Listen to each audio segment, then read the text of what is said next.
donc ce que je voulais dire, c'est au niveau de la sécurité, bon, il y a pas mal de problèmes que nous rencontrons. Le plus souvent, c'est dû aux donneurs d'ordre. Le plus souvent, on travaille avec les collectivités, etc. Et on constate que ce sont eux, disons, les mauvais payeurs. Ce qui engendre à notre niveau, au niveau des entreprises, pas mal de difficultés, puisque bon, nos employeurs nous disent qu'ils sont payés vraiment en retard. Ce qui fait, il y a des impacts sur les NAO, puisque bon, on fait des NAO, mais faute d'argent, le patron nous dit qu'il ne peut pas accéder à nos revendications. Donc je pense qu'il y a vraiment un travail à faire.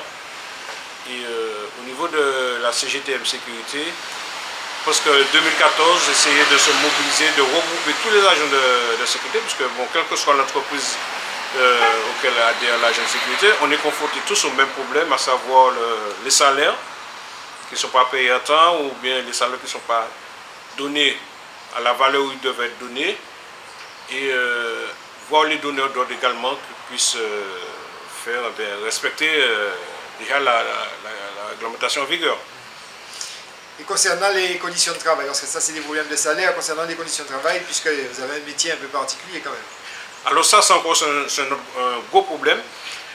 Donc, puisque selon la convention, le donneur d'ordre doit mettre à disposition de l'agent quand même un endroit où il puisse exercer son métier convenablement, ce qui n'est pas toujours le cas.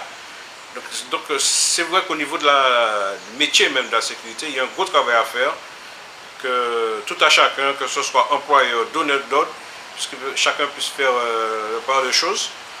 Donc voilà, mais bon, il y a le SNAP qui a été créé, qui regroupe des employeurs, etc., qui a été voulu par le gouvernement pour essayer d'assainir la profession. Donc bon, jusqu'à maintenant, bon, on n'entend pas tellement parler de ça, mais on espère qu'avec le temps, ça va se faire. Et combien vous êtes en gros, est-ce que tu sais, hein, qu'est-ce que ça représente en termes de masse de salariés? Pour tous les agents, je ne sais pas, mais il faudrait effectivement faire une étude. Il y avait une étude qui avait été faite, bon, je ne me rappelle pas, mais je pense quand même, on représente quand même une cause partie, puisque on est dans un groupe, quand même, si on regarde le groupe, on est déjà à près de 400 et quelques dans le groupe. Donc si on ajoute le reste, je pense qu'on peut atteindre facilement 1500, 2000, etc. Puisque bon, il faut dire aussi que le métier de la sécurité, de plus en plus on demande des formations aux agents, donc n'importe qui maintenant ne peut pas faire de la sécurité. Il faut qu'il ait déjà un diplôme, un CQP, etc. Et on a des remises à niveau. Donc c'est vraiment une profession qui demande de plus en plus. Et vos revendications essentielles sont surtout maintenant sur le salaire? Revendications essentielles, salaire, conditions de travail, donc le respect de la convention. Ce sont les gros problèmes, puisqu'on a des patrons quand même, surtout lors des appels d'offres, qui répondent à un marché vraiment bas. Et après, bon, pour payer les agents, c'est tout un souci.